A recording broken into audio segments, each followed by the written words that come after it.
యాత్రా జీవితం అనే ఈ అంశాన్ని మనం అబ్రహాం గారి జీవిత యాత్రను అధ్యయనం చేస్తున్నాం.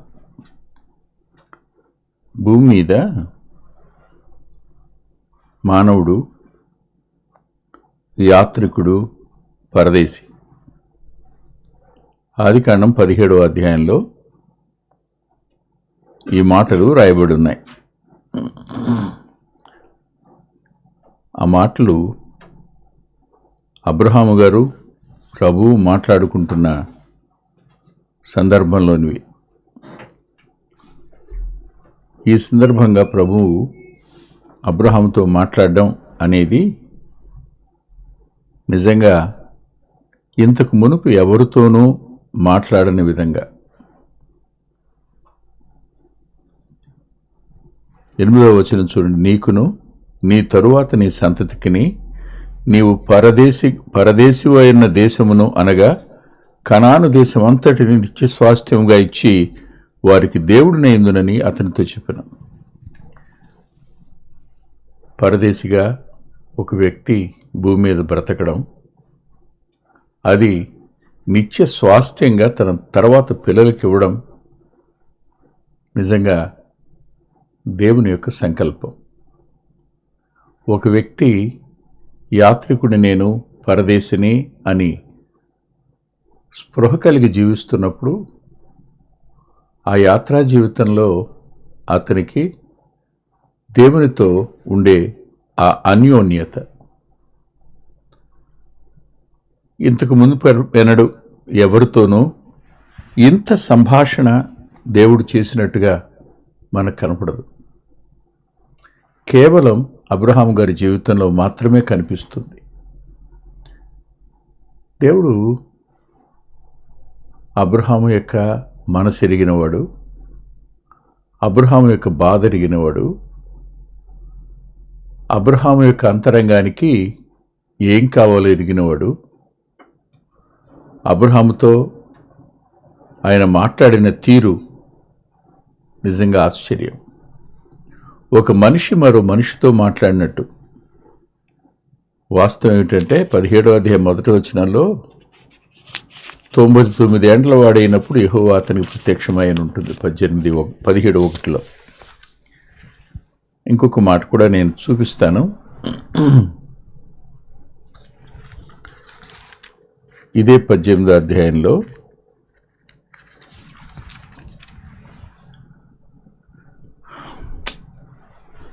ఆశ్చర్యం ఇది.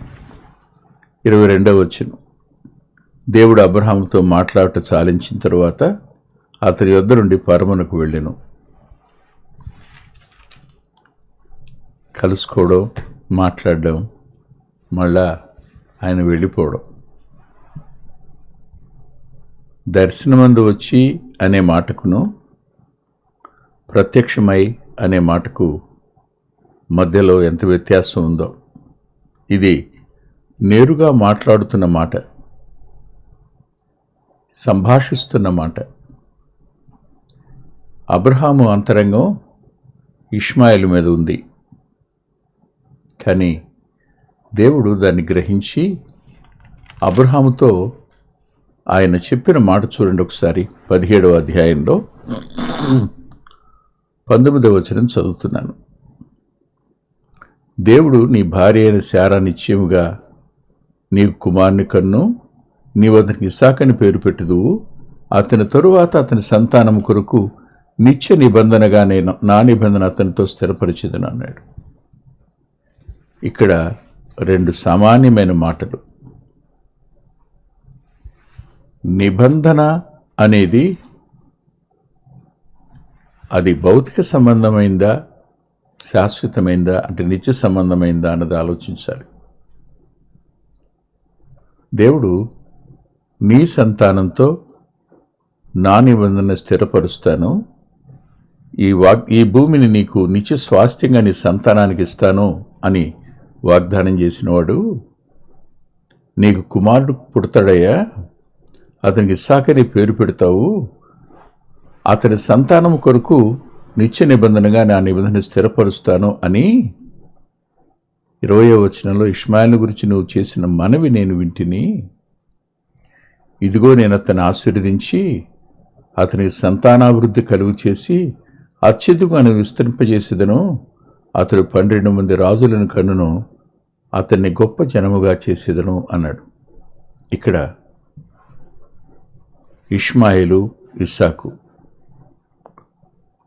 అబ్రహాం అంతరంగంలో ఇష్మాయేలు చాలు అనుకునే ఆలోచన ఉన్నప్పుడు దేవుడు ఇస్సాకునిస్తాను అనడం దగ్గర మానవుడు కొన్నిసార్లు కొన్ని విషయాల్లో ఇక చాలు అనుకుంటాడు, ఇంకా అక్కర్లేదనుకుంటాడు, ఇంకా అయిపోయింది కదా వయసు అనుకుంటాడు, ఇక నేను చేయలేను అనుకుంటాడు. కానీ దేవునికి తెలుసు ఎవరి జీవితంలో ఎప్పుడు ఏది చేయాలి. దేవుని అడగకుండానే జరిగిన ఈ కార్యం దగ్గర ఇష్మాయేలు జననం అయినా నీవు నాకు మనవి చేసావు కదా, ఆ మనవి నేను విన్నాను, విని అతను నేను ఆశీర్వదిస్తాను అన్నాడు. ఈ ఆశీర్వాదం భౌతిక సంబంధమైన ఆశీర్వాదం. ఇష్మాయేలు గొప్ప జనం అవుతాడన్నాడు, 12 రాజులు వస్తారు అన్నాడు. అన్నవాడు అది అక్కడితో ఆపి అంటాడు కదా,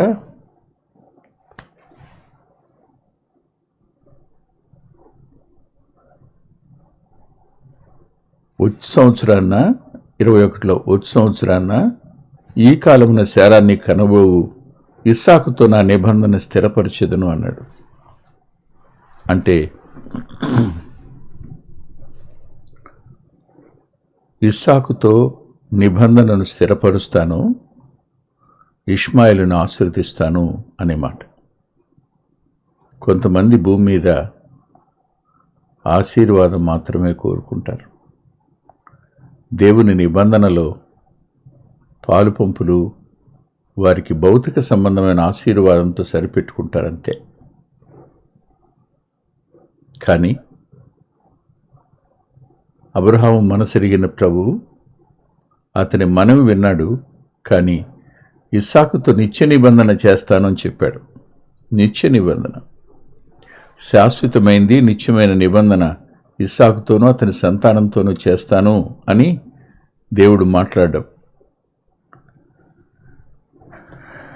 సహజంగా కళ్ళ ముందున్న కొడుకు ఇంకా ఉనికిలోనికి రాని మరో కుమారుడు. అబ్రహాము కళ్ళ ముందు ఇష్మాయేలు కనపడుతున్నాడు, ప్రభు కళ్ళ ముందు ఇస్సాకు కనపడుతున్నాడు. ఇస్సాకుకు తన నిబంధనను, ఇష్మాయేలుకు తన ఆశీర్వాదాన్ని ఇస్తానని చెప్పాడు. ఏ తండ్రికైనా అదృశ్యమైన రేపు జరగబోయే విషయాల మీద ఒక అవగాహన లేకపోవచ్చు. రేపు సంగతి కదా, వచ్చే సంవత్సరానికి కదా, ఎలా ఉంటుందో కదా, ఏం జరగబోతుందో కదా, ఇవన్నీ అస్థిరంగా కనపడతాయి. పరదేశీ యాత్రికుడు భూమి మీద దేవునికి నిజమైన సాక్షి. దేవుని ఉనికికి అతడు రుజువు. అబ్రహాము దేవుడు ఉన్నాడు అనడానికి ఆ జనాంగాలన్నిటి మధ్యన సాక్షి, రుజువు కూడా. దేవుడు మన పొరపాట్లను క్షమిస్తాడు, కాదన్ను. కానీ ఆయన మన జీవితంలో చేయాలనుకునే తప్పకుండా చేస్తాడు. దానికి శాశ్వతమైన నిత్యమైన విలువనిస్తాడు. మనం ఈ విషయాలు మర్చిపోకూడదు, జ్ఞాపకం పెట్టుకోవాలి. ఆలోచించండి ఒకసారి. అబ్రహాము అంతరంగంలోనికి ఇస్సాకును తేవడం నిజంగా ఆశ్చర్యం. ఎందుకు ఆశ్చర్యం అంటున్నానంటే, అటు అబ్రహాము మనసు, నాకు 100 వచ్చేస్తున్నాయి కదా, శారా మనసు 90 దాటుతున్నాయి కదా, 90 కదా. ఇలా వారిద్దరి మనసుల్లోనూ ఇది ఎలా సాధ్యమవుతుంది అనే ఆలోచన ఉంది. 86 ఏళ్ళప్పుడు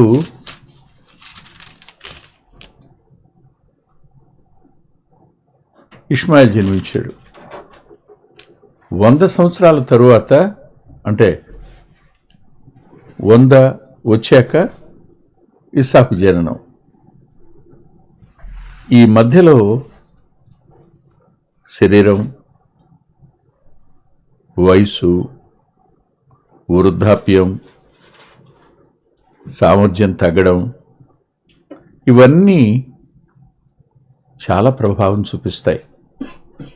తన వైపు చూసుకున్నా, శారా వైపు చూసినా దుఃఖం మిగులుతుంది, శక్తిహీనతే గుర్తొస్తుంది, బలహీనతే గుర్తొస్తుంది, మృతమైన పరిస్థితులే జ్ఞాపకానికి వస్తాయి.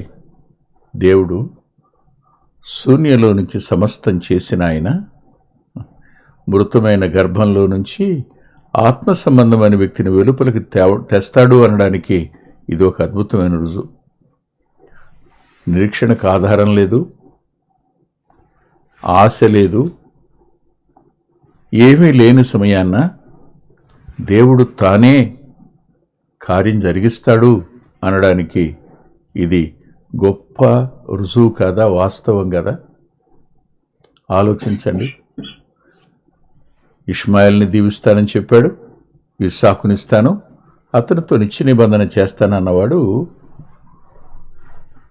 నేను నీతో చేసే నిబంధన ఏమిటంటే, నీకు పుట్టిన పిల్లలు కానీ, నీ ఇంట ఉన్నవారు కానీ, నీతో ఉన్నటువంటి పరివారంలో వెండితో కొనబడిన వారు కానీ, నీ వారుగా ఎంచబడుతున్న వారందరితో కూడా ఈ నిబంధనను నెరవేర్చాలి. అది 8వ దినాన చేయాలి, సున్నతి అని చెప్పాడు. చెప్పి ప్రభు పరమునకు వెళ్ళిపోయిన తరువాత ఒక మాట చూడండి, 23వ వచనం. ఆయన 22 చివరిలో పరమునకు వెళ్ళినని ఉంటుంది. 23 మొదట్లో, అప్పుడు అబ్రహాము తన కుమారుడైన ఇష్మాయిల్ను, తన ఇంట పుట్టిన వారందరినీ, తన వెండితో కొనబడిన వారిని అందరినీ, అబ్రహాము ఇంటి మనుషుల్లో ప్రతి వారిని పట్టుకొని దేవుడు తనతో చెప్పిన ప్రకారము ఆ దినమందే వారి గోప్యాంగ చర్మమును సున్నతి చేశాను.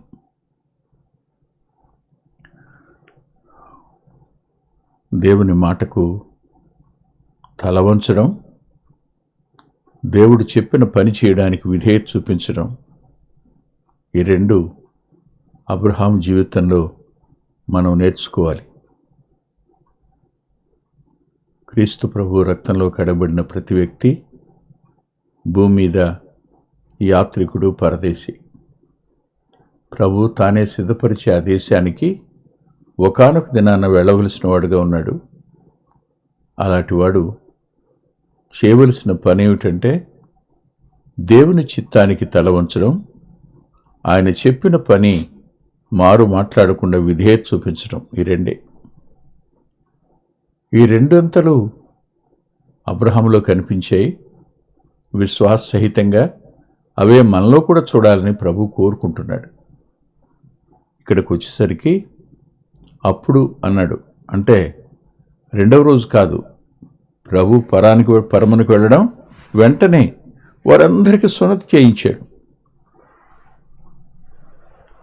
ఇప్పుడు ఒక ఆలోచన ఏంటంటే, తన ఇంట వెండితో కొనబడినవాడు, తనవాడైన ప్రతి వ్యక్తి తనతో పాటు ఆ నిబంధనకు వారసుడు కావడం. నాకెందుకు ఒక మాట జ్ఞాపకానికి వస్తుంది.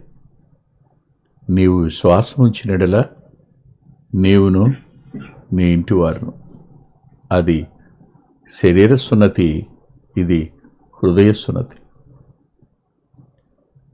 ఇక్కడకు మనల్ని తేవడం అనేది ప్రభు కోరుకుంటున్నారు. మనం నమ్మకంగా జీవించి దేవునితో గడిపే మన సమయం, దేవునితో మనకున్న అన్యోన్యత, ప్రస్తుతానికి సమస్యలు, బాధలు, ఇబ్బందులు, అర్థం కాని పరిస్థితి, ఇక చాలు అనుకునే స్థితిగతులు ఉండొచ్చు. కానీ తప్పనిసరిగా మనం ఆయనకు విధేయత చూపిస్తే ఆయన మన విషయమై పట్టింపు కలిగిన వాడుగా ఉంటాడు. అందుకనే దేవుడు అబ్రహామును బట్టి సంతోషించాడు, ఆనందించాడు. అంత మాత్రమే కాదు, కానీ ఆయన అబ్రహాముని గురించి సాక్ష్యం కూడా చెప్పాడు.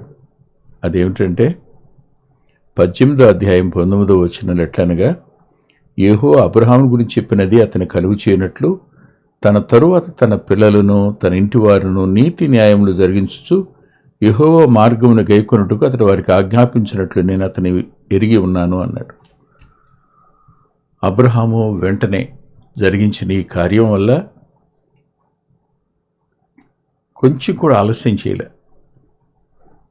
దేవుడు నేను నీతో నిబంధన చేస్తున్నాను అన్నాడు.